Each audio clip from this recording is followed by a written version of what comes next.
Hey everyone, great to see you all. I am actually probably barely visible on the webcam, and I'm sorry for that, but I just moved to a new summer house, or we just bought a new summer house, and while we're renovating I don't really have a proper studio set up yet, which means that I have to do this session from my home theater. Our home cinema is the only room that has acoustics that are good enough for a thing like this, while we really don't have any furniture yet or any mattresses or anything like that to keep the echoes down. So, hope you bear with me. As a short introduction, if you don't know who I am, my name is Sami Laiho. I'm a senior technical fellow at my own company, and I'm a Microsoft MVP.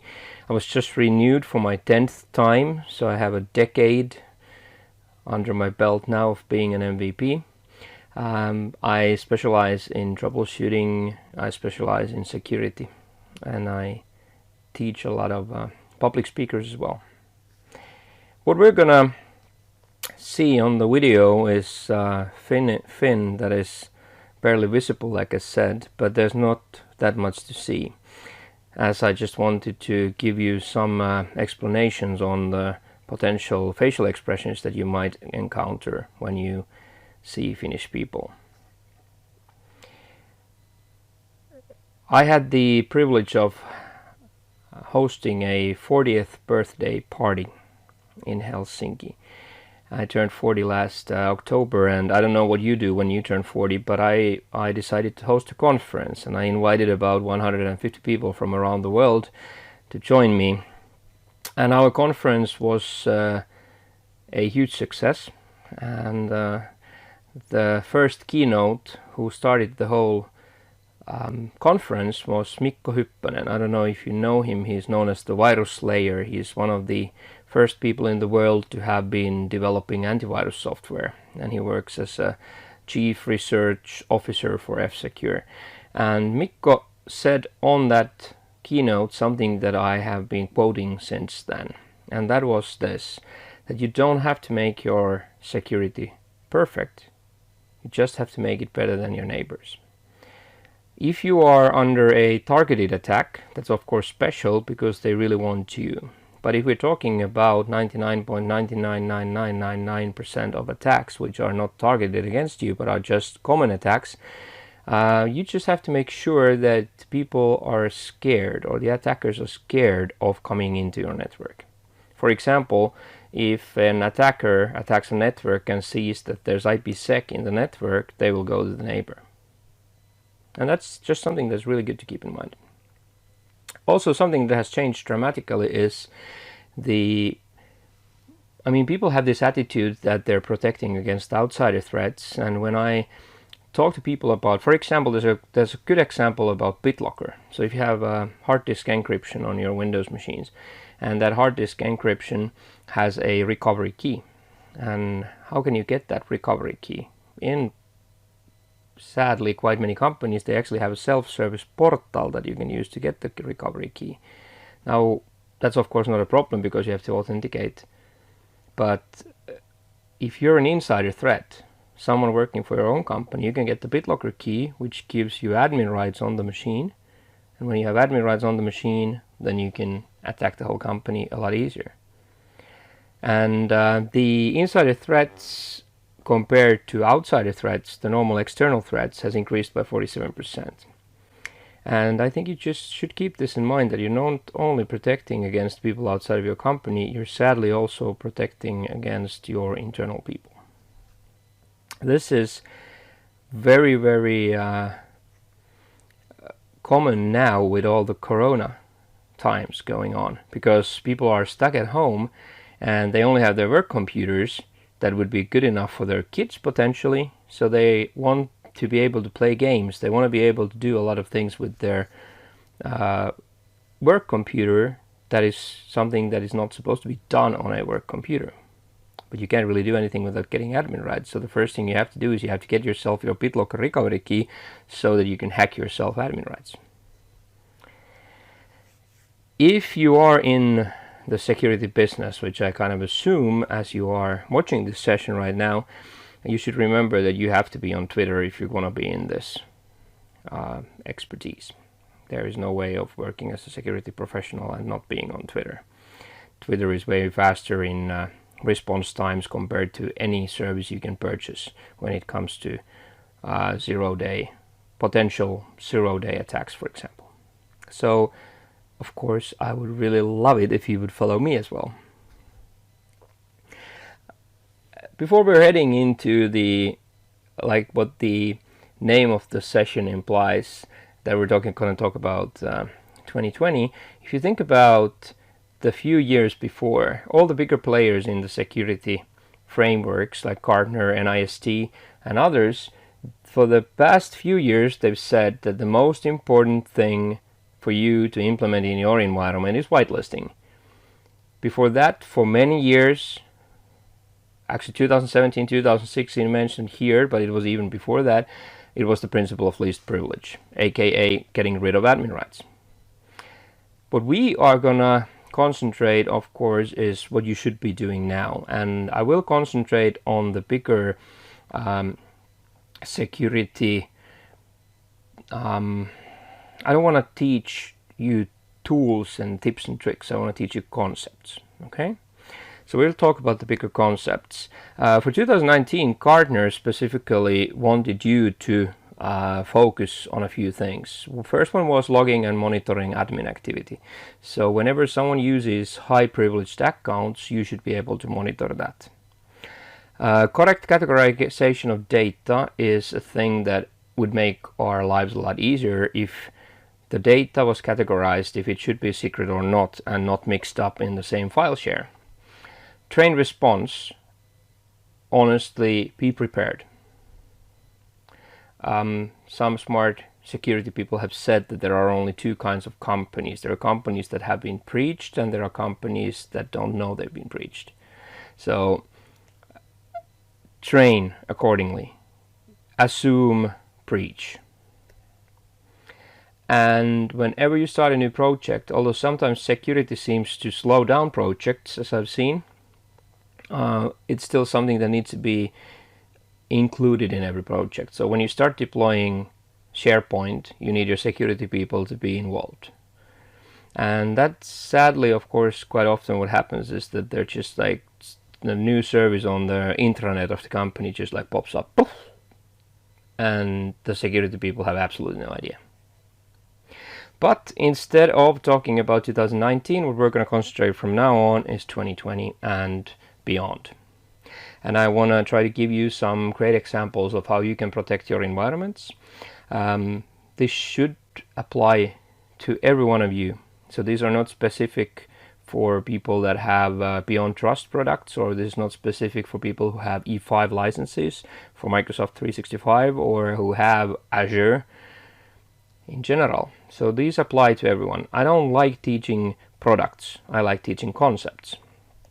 I don't want you to buy yellow boxes on the shelf and just proudly look at those and think how protected you are. Without buying third-party products, you can actually protect your environment way better by behaving better.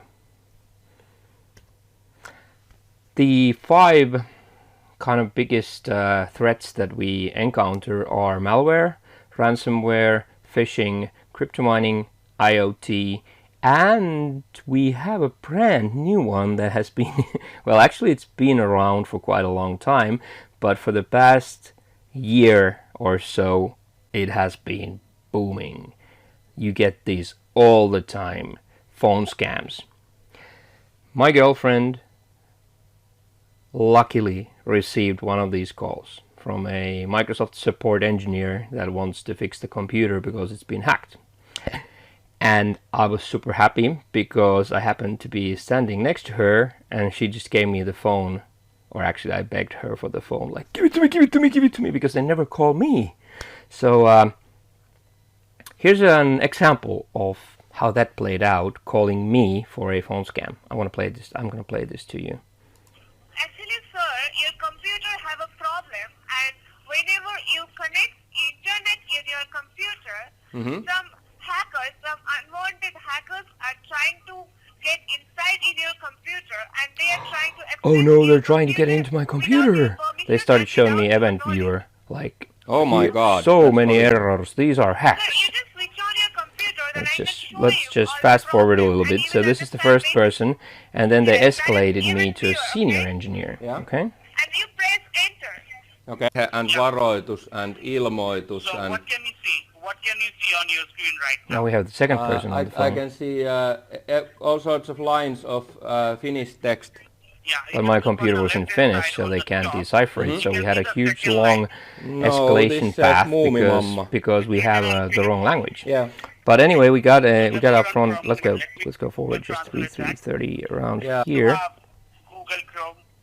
Do you have you Google have Chrome? Firefox. No, I use Netscape Navigator. What navigator? Netscape. Okay, you open that Okay. and open a new tab. Sorry. No tabs. I don't know What what. internet browser? What internet browser do you have? You have Google Chrome. No, Internet Explorer. No, Netscape Navigator. He's getting a little pissed, I think, because I have a Netscape Navigator, such an old thing. No, it's a Windows computer. But Netscape Navigator is a Linux computer, Linux system. No, it's not. Netscape Navigator is a browser that runs on Windows. Yeah, so like what computer you have, sir? Fujitsu something. And you don't have any other computer, sir, apart from this computer. No, I've had Laptop. No, I've had this since like 1993. It's my only computer. Very old computer, sir, very old. Yeah, and that's why I tried even downloading Chrome, but because this Windows 95 doesn't support more than And what- Netscape and, sir, what Navigator. mobile phone- Yes. And sir, what mobile phone you are using? Nokia 3110. It's an Android phone. No, old Nokia 3310. Old Nokia 3310. Everything is old. Yes. Everything Yeah, is sir, what I'm old. going to do, we have talking to the They're going to escalate me technician, again. and they Or can do, actually they're gonna going to call me you back. okay? Sir, you don't have to call me back, because I recorded this and I'm going to use this in a security presentation at Black Hat, so I'm a security specialist, so you don't have to call me back. It's been fun and I've enjoyed it and recorded everything, so don't call me back, please. Thank you. They were really lucky calling me. Well, I love it. I hope they would call me more because it's so fun. I love it when it is like, what? Netscape Navigator is a Linux computer. Like, no. Old Nokia. Everything is very, very old. All right. Actually, sir, Oh, your sorry. computer have Oh, a I played it problem. again. Stop now. Actually, sir, your Stop. There we go. So, the bigger problem that has not changed for many, many years is that we actually get 1 million new pieces of malware samples per day. So we can't really fight against the sheer amount of malware because your computers can't keep up to date. Think about it. You update your malware definition files probably every hour or so. And that means you have like 1 million new fingerprints per day. So your networks can barely take the load. And for sure you cannot protect against this. If you get a anti-malware solution that can catch 99.99% of all threats, there's still 10,000 pieces of malware that went under the radar every day. That means that the traditional antivirus is kind of dead. Of course, we are in an industry where the bad guys want to attack the most used devices, because the bigger the market share is, the better, of course, it is as a attack surface. And there are actually also 24,000 malicious apps blocked every day. So mobile malware is something that you should be aware of, and you have to start protecting your mobile devices as well. If you look at StatCounter from last month, you can see that Android has a bigger market share in operating systems than Windows has. So the orange line there is Android and the blue line is Windows. So of course you should attack Android. And I'm an iOS user. I'm happy when I see this, of course, because why would you attack an Apple device, because there's so few of them compared to Android. So if we think about traditional antivirus being dead, I have to emphasize that I'm not saying you should disable it, but I'm just saying you don't have to pay for a third-party antivirus because of the actual engine. Windows Defender is just enough. So I only run Windows Defender. I've been only running Windows Defender since Windows 10 was out. I don't pay for extra third-party I do, to be fair, I do have, in many cases, I have System Center endpoint protection, so I get the missing parts that Windows Defender is missing, which is good logging and good alerting. So I get those from System Center side. You could build those yourself. Like Beyond Trust uses log forwarding, which is very good. You can use that for forwarding logs for your antivirus stuff as well. So you have to kind of, what I would say is skip the money you're going to invest in a third-party anti-malware if it's a traditional anti-malware, and just put that money in a second-generation antivirus technologies using artificial intelligence and cloud if possible. Let's think about the malware that tries to hit you. The first thing what I always try to tell people is you have to concentrate on, if you think what to protect, you have to first think about the paths that malware use to get into your machine. If you open an email, most malware comes in through that, which means you have to protect your Outlook. When you actually get the email that might be opened by Outlook in a preview mode or things like that, but it's more probably opened up by your PDF reader, your operating system itself, your Office apps like Excel, Outlook, Excel, Word, whatever. So think about the possible paths that the malware uses to get in. They could attack you straight through the network, which means you need a firewall or IPsec. So try to secure all entry points that you have. Focus on those. This is Beyond Trust's vulnerability report, which focuses on previous years. And if you look at the sheer number of vulnerabilities, 858, that's more than ever before, which means that we really have to focus on patching things as well. And we can block most of those. So 77% of all critical vulnerabilities could be mitigated by removing admin rights, the most important of your concepts to use to protect your environments.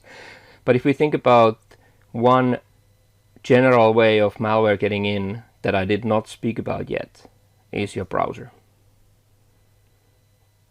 Chrome, Firefox, IE, Edge, whatever. They are one of the most common ways for anything to get into your system. And when you think about that and you look at these numbers here, I'm just super happy. 100% of IE, 100% of Edge, which is the new Edge as well. And think about it, that's the Chromium engine. 100%, not almost all bad things could be blocked, but every single known vulnerability could be mitigated, even without patching, by just removing admin rights. I have been my specialty in security has been getting rid of admin rights. Of course, these numbers are just insanely good for my business. I haven't been using admin rights since 2002, and I would never ever use them again. I mean, I just want my life to be easier. That doesn't mean that you shouldn't patch. And if you think about one thing that is really, really crazy is that there are 60% of all the breaches involving vulnerabilities for which a patch was available but not applied. So 60% of all breaches could have been mitigated. Not as good a protection as removing admin rights, but we all know that security works like an onion. There's different layers to peel, so keep yourself protected by adding more and more layers. But to be fair, try to get to Windows 10. Microsoft says Windows 10 is the last Windows ever. Keep it up to date. It's gonna have builds every few years or so, at least for you as enterprises, which means that just keep it up to date. Try to get at least out of the older ones and onto Windows 10, and keep patching them like we have been doing for ages. If we look at the number of vulnerabilities discovered for the operating system itself between 2015 and 2019, you can see there's crazy numbers there. 667 vulnerabilities discovered, and 80% could be mitigated by removing admin rights. At some point, some of you would have to admit, like me, myself, and I as well, that I'm still running Windows 7. I'm still running Windows 7 on a few different computers at my factory that my family runs, and I have the privilege of taking care of. I'm the family IT guy. So we run Windows 7 because we have these. We build uniforms out of fabrics. So we have these cutting machines that cut formulas from a fabric and make clothes, build uniforms, and those devices cost hundreds of thousands of euros each.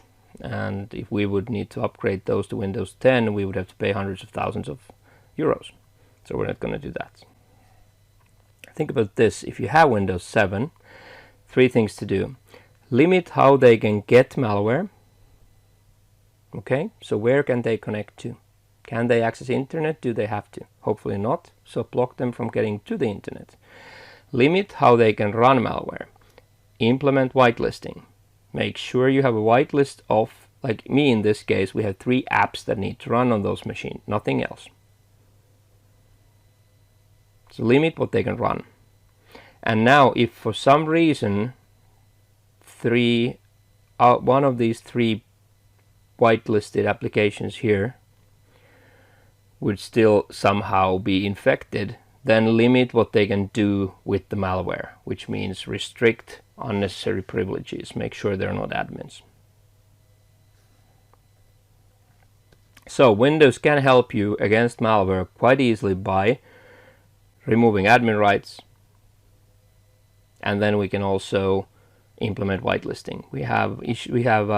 Windows has some whitelisting options which are not as good and enterprise ready as some third party, but Windows has its own as well. So no admin rights, whitelisting. And just to be safe that you don't get me wrong, there are already a few countries that have officially moved away from the whitelisting and blacklisting terms. So I do want to apologize. I'm still using this. There's no real agreement globally yet on what the new terms are. People are using block list, deny lists, and whitelists are moved to allow lists. Whitelist to allow list, blacklist to block lists, or deny lists. I'm more leaning towards the allow list, deny list. So I don't want you to get me wrong. I do understand this and I know this. But as soon as we get some sort of an agreement about what the terms are, I will happily start using those. And I'm absolutely with you on this. If we think about removing admin rights from Windows, this is something that is super funny because the old book for NT 3.1, the user guide for the first NT operating system back in 1993, it says that there is no security in Windows if you're running as local admin. Just basically says there is no security unless you do this. Yet, decades and decades after that, we're still fighting against this. People still want to be admins. The problem is twofold. Your end users might have apps that are not working perfect without admin rights, and we have IT people who just don't want to be running limited user. It's really funny because Linux users, Unix users, Mac users have been doing this for a long time, and they're just fine with it. But Windows users are somehow still against this. As I said, I want to start giving out these like pins for non-admin, like anonymous non-admins will get like I haven't been using admin rights for the past 18 years now. Okay, I never stopped using admin rights because of security. I stopped using admin rights because my computer kept working better and longer and was more performant than my older computers. It had nothing to do with security. Just everything works better with no admin, if you ask me. I have 18 years under my belt of doing that, and I would never go back. Things that you try to use to keep your environments compliant. So from compliance's perspective, for example, group policy documentation states that group policy can only be used to manage limited users. You can try against admins, but admins can always override your group policies. If we think about the traditional malware, which was just trying to infect your computer, make it crash or whatever, and then try to infect other computers around, things like this. Of course, for the past few years, the biggest threat that we've been facing has been ransomware. At the end of the day, what the bad guys want to do is they want to monetize their efforts. And their fastest way of monetizing is to use ransomware to get a lot of money instantly, or to use crypto miners that will just gradually build up a big pile of money because there's millions of endpoints calculating those or mining those bitcoins. This all started, I guess, with WannaCry. It didn't really honestly start with it because we have older ransomware than that, but that was the first one that really hit the market, to say. And what it started doing was it ended up on your machine. Even if we remove admin rights, the problem with ransomware, of course, is that we can't really limit your privileges against your own data. I mean, we would have no problem with ransomware if you just went back to your office and you just change all your file shares to read only. That's the tip number one. Okay? But we all know we can't really do that. There's a reason why you have your documents and you have to change them. But as long as you can change your own documents, you sadly can encrypt them as well.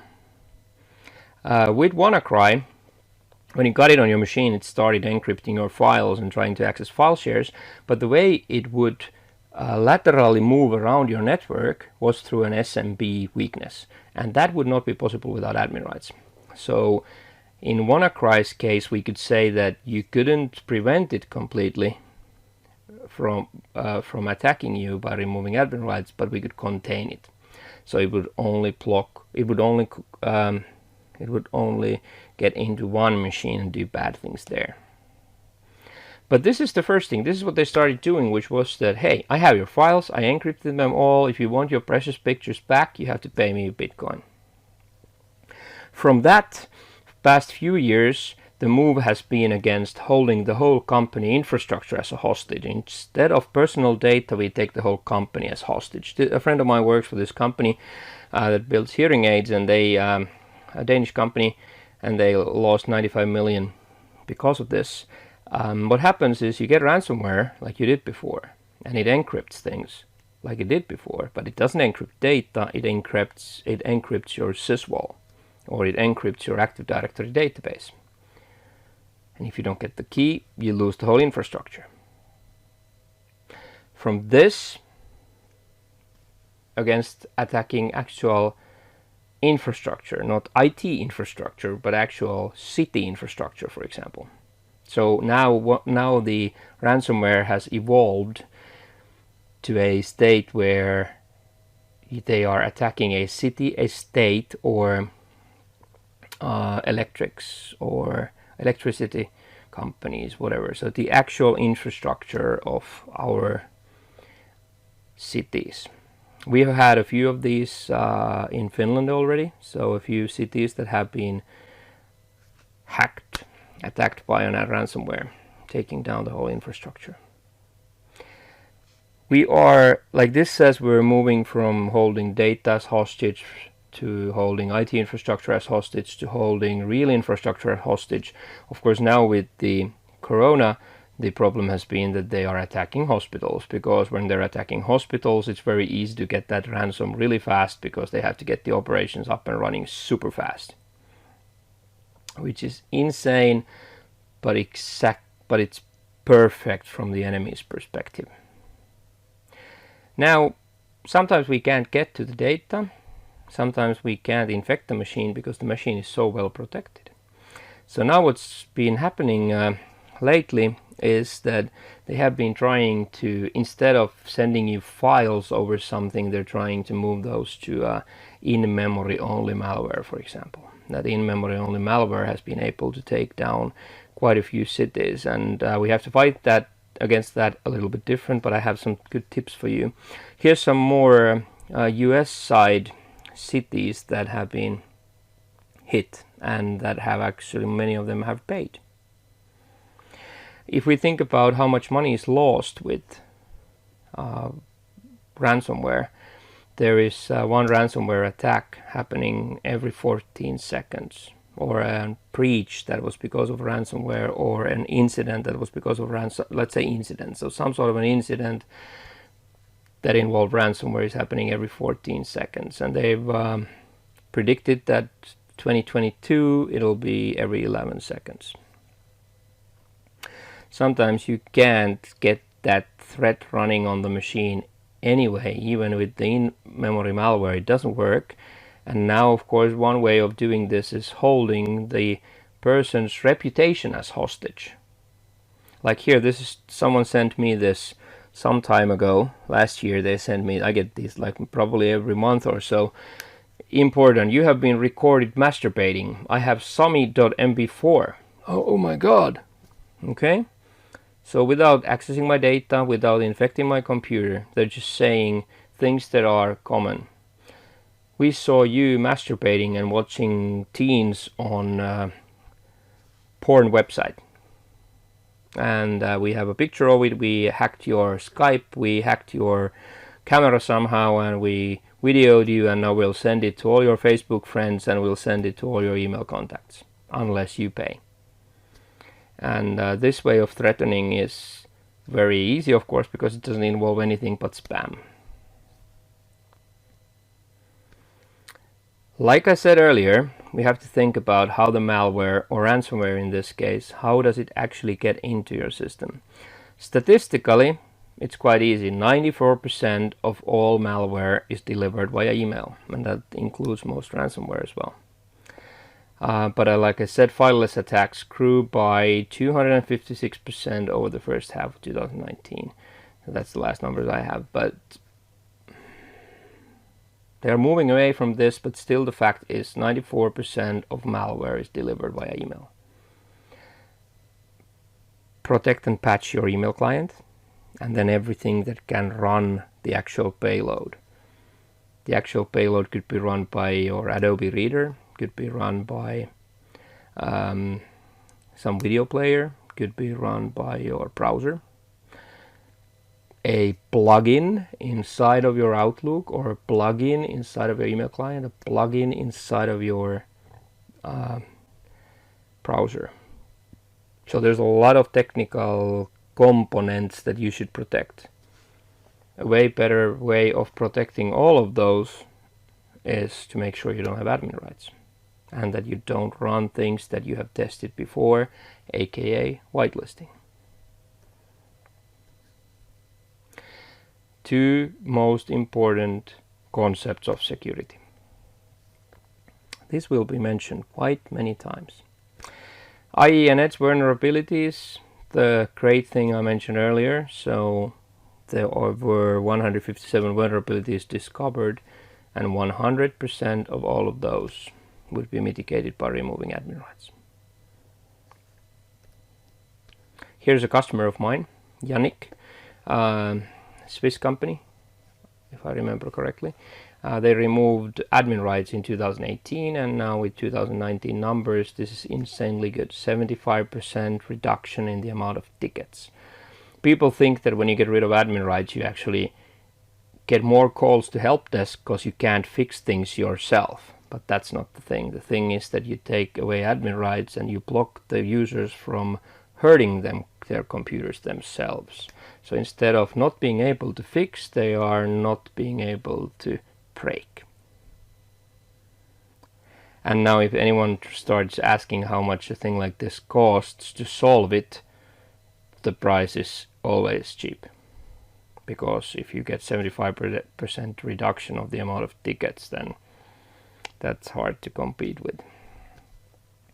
Whitelisting, which can be done by by Beyond Trust, which can be done to some extent by Windows as well. It's usually people think it's really difficult. They think that when I say I need to whitelist all the applications we have, when I go to a meeting and we're starting to deploy this, I always get the same comment. We would love to use whitelisting, but hey, come on, we have 1,200 different applications. But that doesn't mean you have to whitelist those.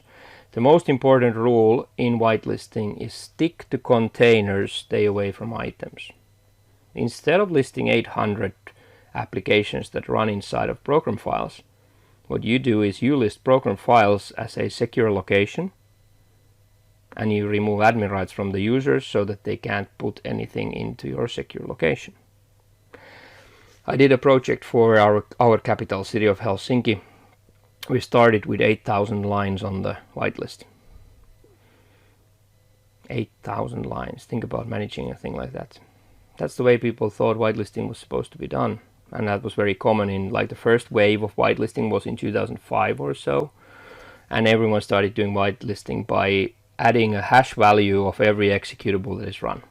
And that's insane. No one likes that. That'll be disabled at some point. You will never manage that. So what we did was we went the same end result. We went from 8,000 lines of whitelisted things down to 72 rules. To be fair, out of 8,000 there were only 2,000 different applications, because they were all on the list 4 times, because admins have just been adding those in, and there was no detection for duplicates. But so we effectively went down from 2,000 applications to 72 secure locations or apps.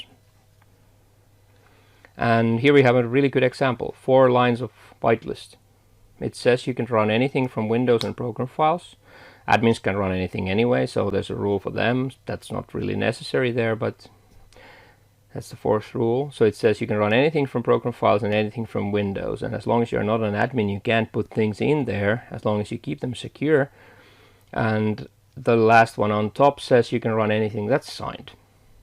Not just signed by Microsoft, signed by TeamViewer, signed by someone, just signed.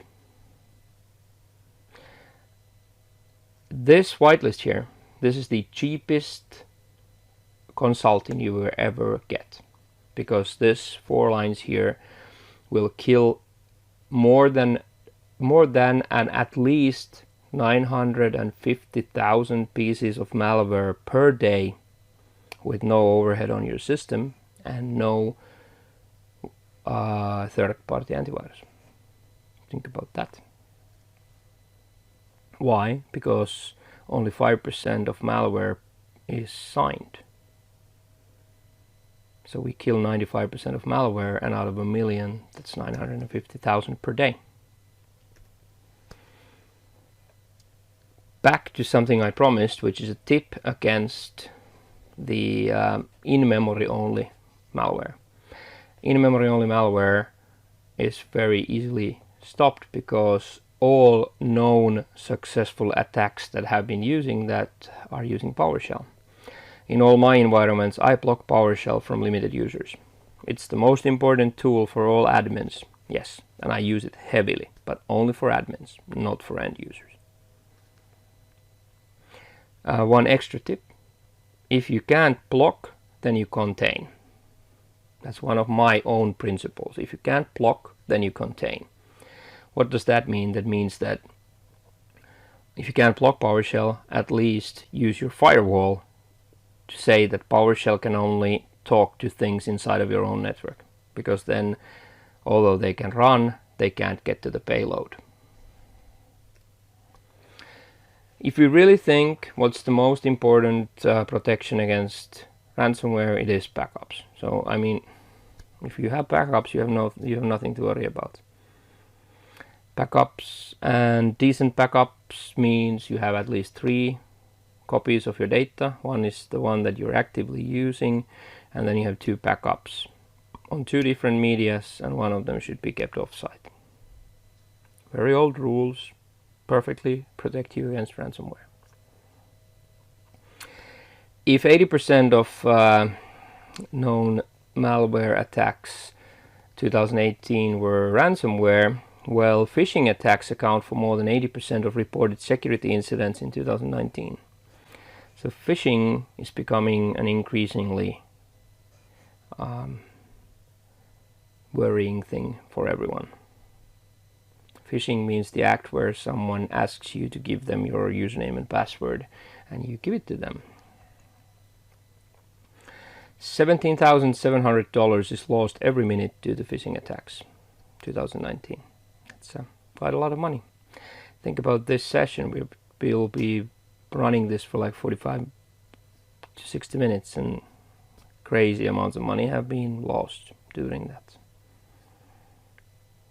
Some of these phishing scams are super easy to spot. Like I got this from Google. Dear email user, not even Sami, but dear email user, you're one of the lucky winners of Google for a total sum of 950,000 British pounds. We've affixed for further details to claim. Well, if there's something on the internet that seems too good to be true, it is. Here's another one which is kind of funny. This would not work for many people, but for me this was really weird, and I almost started sending emails, because it says down here in English, it's in Finnish and English. So in English it says, could you please confirm if you received the email I sent to you earlier in connection with the estate of your deceased relative? And just a few days before this, or just a few weeks before this, my dad actually died. So he died a few years ago, and when he died, he left an estate, and some of the estate's potential money was in Spain. It's in a different country, so I had to, for a year or so, I had to try to contact banks from different companies. It was a German bank operating in Spain, but my dad died in Finland, so it was really difficult to get that information. And I've been fighting with this for like a year to try to get those, and then suddenly I get an email, and I had to kind of like tell myself that honestly, if you think about it, if I just send 50,000 emails to random people and say, your lately deceased relative, it will hit like 50% of those. They will have a lately, email spam is not difficult, because if you just use common things like, I'm sorry you just lost your father, it will still hit like a few thousand people out of those 50,000. So it's free, and it's relatively easy. Here's a very much more detailed. This is a friend of mine, Sabina, and Sabina got this, and she was really hacked very bad. And she got this. Mehiläinen has delivered you a confidential message. Viewing the message requires an internet connection. Message can be opened from the link above. The opened link will be locked and deactivated according to the specified security policy. If a confidential message doesn't open, please contact the sender. Now, the problem here is that Mehiläinen, word that probably says nothing to most of you, is one of the two big providers of healthcare in Finland. So if you're working for a company, you are a customer of either Mehiläinen or Terveystalo, two companies, basically. Well, there's a few small players, but these have like 99% of the market. So if you send this email to a work email and say, here's a confidential message from Mehiläinen, 1 out of 2 will think that it's true because they actually have this, or they are actually customers of the company. Here's a very common one. Office 365 is saying that your email is full. Should fix this. You're losing emails.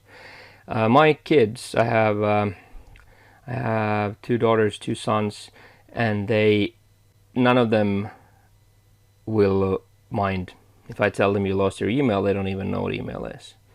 I was just laughing because they're at another summer house, not our other summer house, on another summer house, and they just called and said that they're trying to play Nintendo Switch on a TV, but there's only box TVs. And I didn't understand what is a box TV before I realized it's actually an old TV, box TV. So they don't mind if email breaks, because they never use email for anything. But for me, if you tell me that I'm losing my email, I am actually worried. I get a lot of email, and I love email. I'm an old fart when it comes to communications. This one I have it here because I found it amusing when I got it, because this is not from the customer help, it's from the costumer help. If you look at the name, it's actually like, come on guys, if you can spam, at least use like automatic spell checking or something. Yeah, anyway, so costumer help, I guess they sell like Office 365 costumes or something. Anyway, here's a funny story. You can still do this today if you could fly. Finnair, our biggest email, I was going to say our biggest email provider. Maybe they are now, after I've shown this to you. But anyway, Finnair is our biggest airline. And Finnair's website, you can set, if you have a booking reference, you can set your itinerary to yourself or someone else. But the best thing is that you can send it, and when you send it, you can choose the actual sender. So for example, here our president is called Sauli Niinistö. So I sent from sauli.niinistö@president in Linna, which means presidentscastle.fi. And I sent myself an invitation to the Independence Day Ball, which is like the biggest event of the year in Finland, and only very, very famous people get to go to that big party. But the problem here, of course, is that the website, their email server, is very highly whitelisted everywhere, because you need that information. This one I got from a friend of mine, old schoolmate from years ago. Just suddenly got an email from him saying that, hey, I found a video of you from the old times. If you want to see it, just click here. And I actually clicked it. And then I got this, like, Messenger is asking for your password. Like, that's not Messenger. But I have a lot of friends on Facebook that fall into these, because I get these all the time.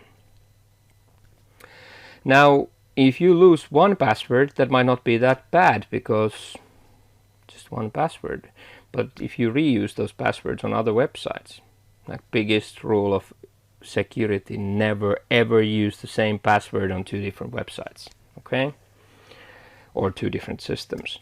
So when you use a password, the problem of course is that, first of all, if you lose the password, then it will work on multiple platforms. But also the problem is that they could just get it from another platform and use that to convince you that they hacked you.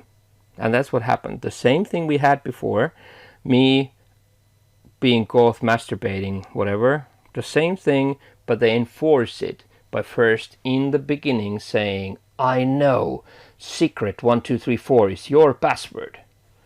People read it and are like, oh my god, they hacked me, they know my password. Well, they didn't hack you, they hacked LinkedIn. They got the password from there, and then they send you the same thing. Just enforcing your belief in the fact that they actually hacked you. What can we do against this? Well, MFA, multi-factor authentication, honestly, it blocks 99% of all phishing attacks. Use multi-factor authentication wherever you can. That is a very, very important tip. Employ it on your Office apps and your Windows, wherever you can. Okay? Multi-factor authentication.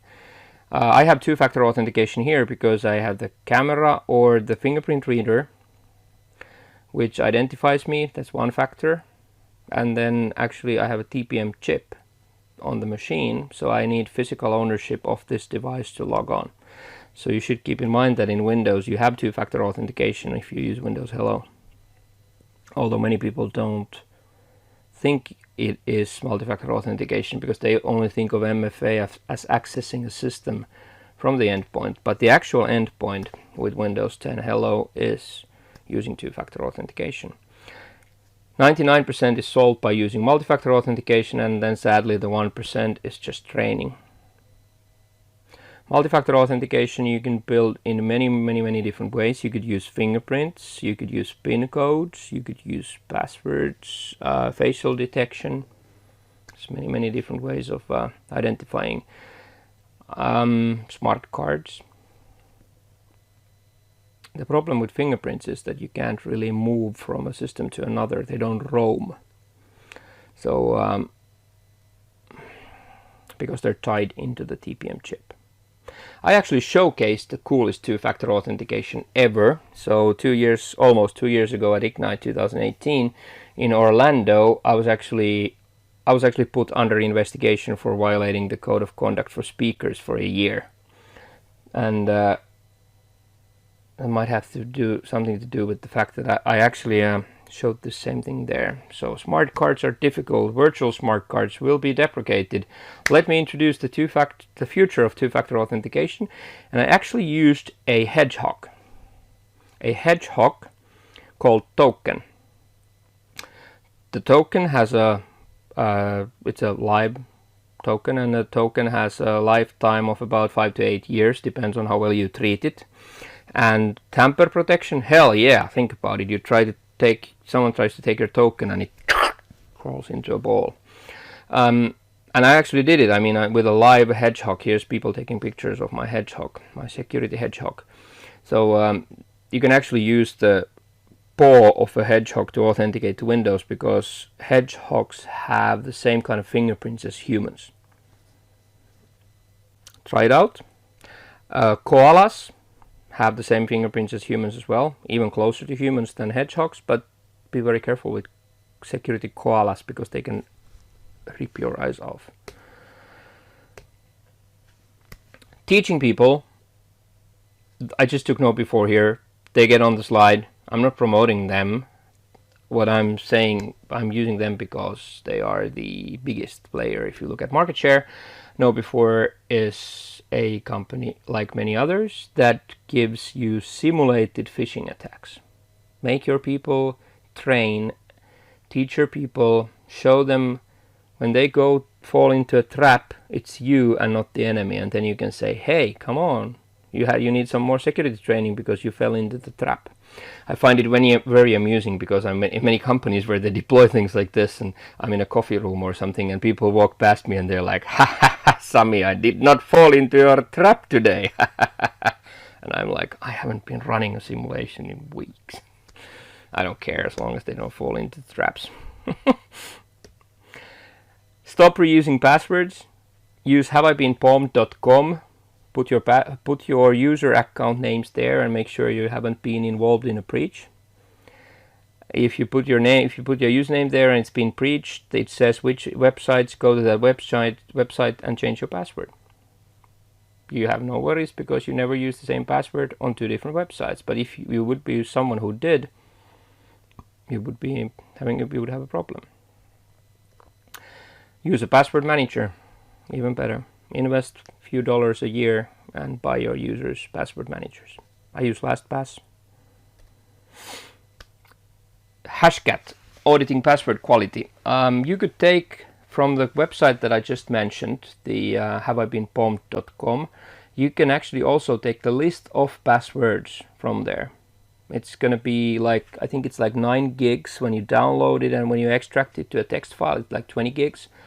And it has like 5 billion passwords. And you can audit your own passwords in your company against that list. I did that for a company here. You run on Kali Linux.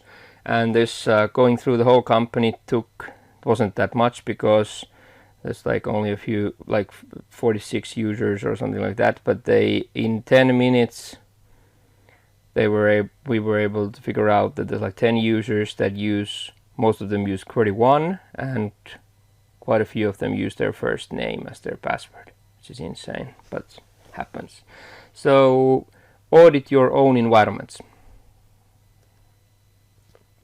I mentioned crypto mining. I'm not gonna go too much or too deep into this, but crypto mining is of course a very, very big thing because monetizing is the main thing about malware. And monetizing, if you can't just get 40,000 from a person that you held their files or photos for ransom, then you could just take 1 million devices that start mining bitcoins to you.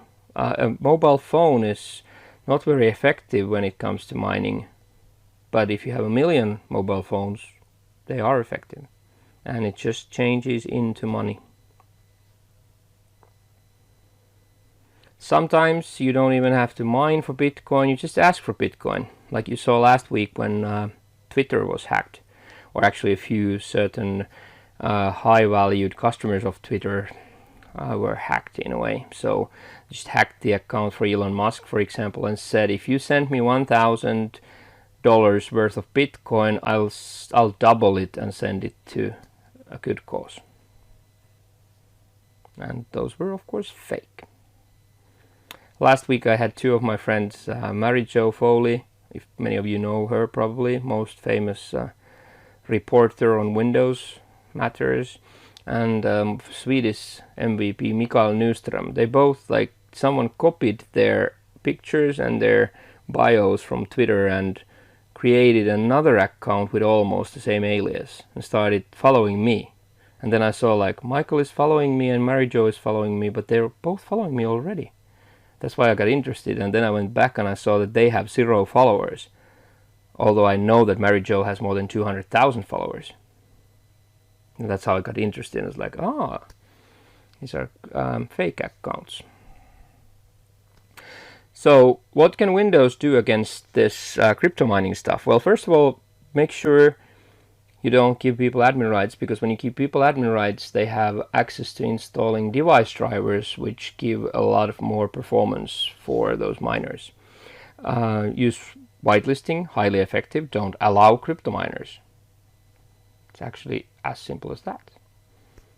Artificial intelligence can actually help you on this, because artificial intelligence is great for things like this, because if your phone is crazy hot during the night, and the CPU load is 100% through the night when no one is supposed to be using the phone, artificial intelligence can understand that, hey, there's activity on the phone that should not be happening during the night. What's wrong? Artificial intelligence is not perfect. When my dad died, I found an old book of his, and he was reading a book called This Principle of Artificial Intelligence. This is from 1970 something, before I was born. Sometimes find it amusing that they have been developing artificial intelligence for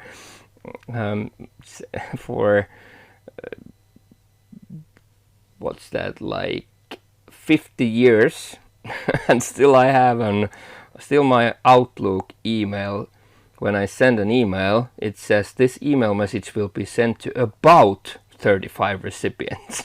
So I have like 50-year-old artificial intelligence that can barely count to 35, but whatever. IoT. Why is IoT important? Well, Internet of Things is important because everything now has an IP address and everything can be hacked. Your computers, but your webcams, your projectors, your, like, anything. I don't know. I think this is what everyone does, but when I actually got divorced, the first thing I did when I got divorced was I went and I bought myself a really, really, really cool lightsaber. Okay, not a toy lightsaber. I mean a really ultra sabers. Really cool Skywalker replica lightsaber. This lightsaber, if you think about, I was an actor in a movie, which I'm not really proud of, but back in 1993 I was an actor in a movie that was shot by the Finnish National Broadcasting Company called Yle. And they flew in silicon graphics workstations that were drawing 3D graphics, because we shot everything against ultimate blue walls, and we had to render all the graphics. So the graphics were rendered on these most expensive, top of the line graphics workstations from Silicon Graphics, and they had 16 megs of RAM. That was really cool. 16 megs of RAM. This lightsaber has 128 megs of RAM and an IP address. So everything is valuable. You can use Shodan. It's a dedicated search engine for, like Google, but it only searches for IP addresses that could potentially be having open ports that you could access. Or you can even make this more easier, and you can actually just take that string and put it into Google and go and find Google, and I just did that already. So here's a webcam, for example. I do not know where it is, and the problem is that it's actually in Chinese.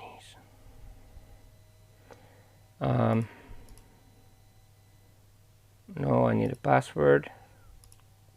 I want a password.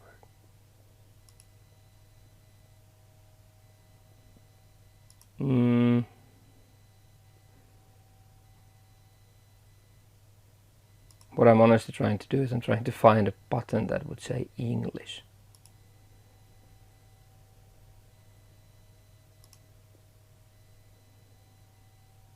Woo! Here we go, English. So it's a Panasonic camera. I don't know where it is. I honestly don't know where it is, but you can see that you can access the camera. It's a public. Maybe it is public. Maybe it's just supposed to be public. I don't really know, but there's a really funny. I mean, it's really cool because you can find all sorts of cameras. I just found found one camera that was watching over a harbor, and you can actually also tilt the camera like you want, so you can move the camera around. Also found one camera that was in the backyard of someone, and it was really disturbing because there was a woman and a dog, and they were just playing together, and the woman was playing or pretending to be a dog and playing. I mean, it was really weird, and I just had to stop watching instantly. But I mean, it's really disturbing that people don't take care of these. Attacks on Internet of Things devices tripled in the first half of 2019. Not just increased, tripled. Okay, so take care of your passwords. There's actually a law that's supposed to be in place in a few years that will make it illegal to use default passwords on devices that are sold to public. Let's hope that that will actually happen. Training is vital. Everyone needs to chip in. You never really know who might be the most important people in your team. Like in this picture, it's actually quite hard to really decide on who's the most important person in this team. But anyway,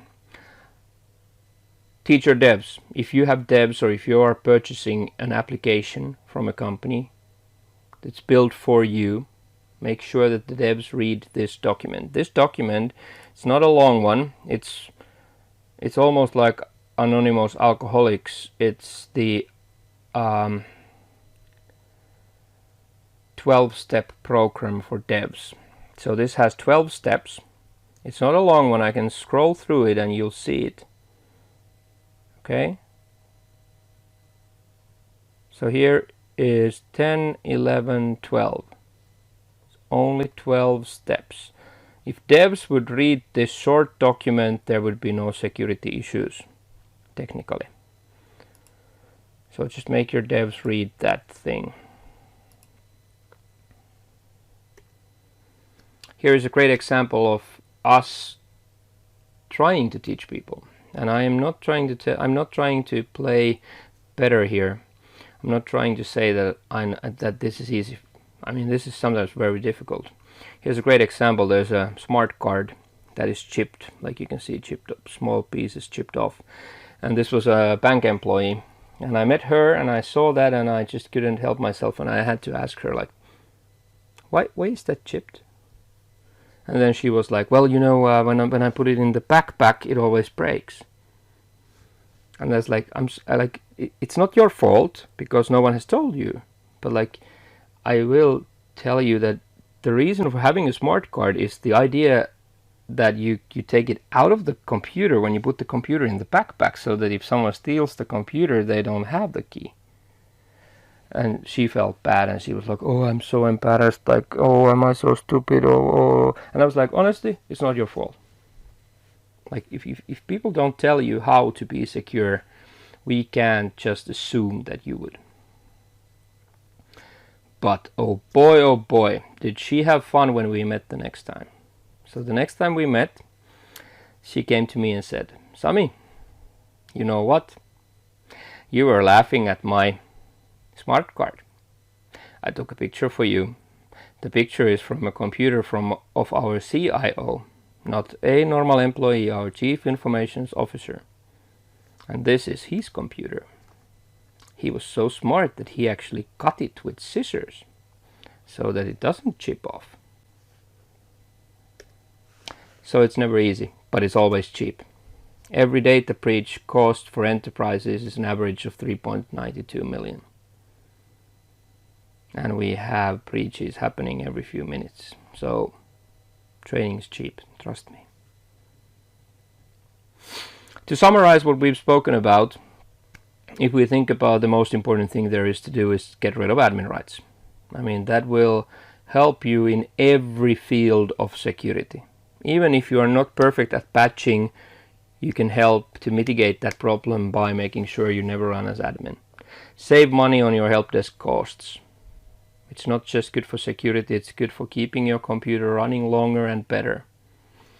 When I stopped using admin rights, I had the bonus that I was not expecting, which was that I used to install Windows every 6 to 12 months again, because Windows just works better when you reinstall, do format C and stuff like that. And then when I got rid of admin rights, to my surprise, my computer was working perfect for the next 5 years. I only installed it again in January 2007 because of a physical hard disk failure. So for me, that's a no-brainer because I'm lazy and I don't want to install machines if I don't have to. So my computer was working perfect for 5 years, so I missed 5 to 10 reinstallations. So that's like a no-brainer for me. I will never ever go back to using admin rights. This is a picture I lent from Chris Jackson from Microsoft. And I think it's a really cool representation of where we are. So like in 2002 I got rid of admin rights, but from 85 to 2005, that's like the admin epoch, which is the time where everyone was an admin. That was normal. And then from 2005 to where we are now, we're in this non-admin epoch where most of the companies have already realized that they can't use admin rights and they have gotten rid of those, but they still are not implementing whitelisting. So even if the IT is installing applications centralized and not like the Stone Ages of admin epoch where everyone would install whatever they wanted themselves, we have admins installing the software for standard users, but they are trusted by default. And we are moving to this app control epoch where users are standard users, admins install software, and applications go through a whitelist. We're going to a happy place. Remember this, whitelisting only signed code blocks more than 95% of all malware. And if you think I'm exaggerating, totally opposite. Because when you whitelist and say you run signed applications, you can say that you only run signed applications that you trust, which means that when Windows has a store for trusted certification authorities, if 5% of malware per day is signed, only maybe 1 or 2 malware per year are signed by a trusted certificate. So that's why I'm not sure if you paid attention, but I said that will block a minimum of 950,000 pieces of malware per day. So tasks to do: get rid of admin rights. If you're going to use whitelisting, but you're not getting rid of admin rights, that's useless. First get rid of admin rights, deploy whitelisting after that. Because if you have admin rights, then you can put anything into program files. So you would end up in that list of 8,000 things you trust.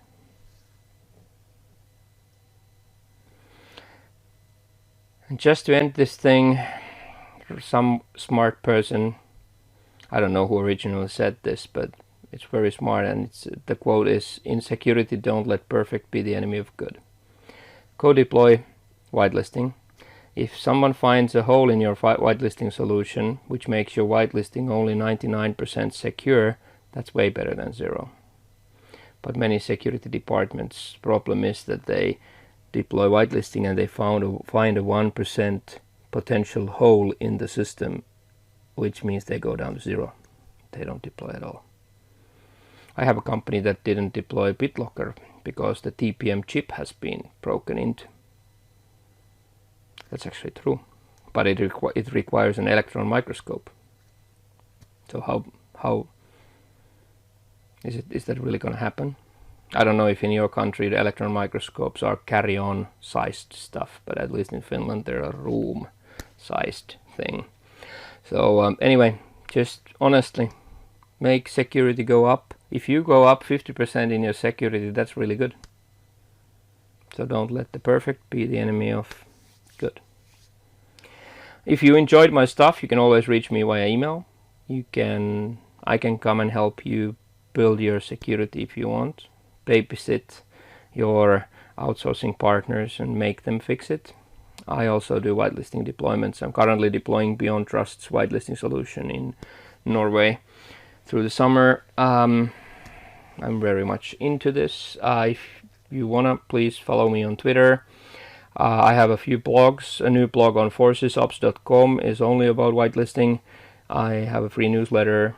I have trainings, live trainings, and if you want to find my video-based training on my dojo, there's a free ticket for everyone who was listening, so you can try that. I'm also a Pluralsight author, so if you need a code, you have to send me email, because those are not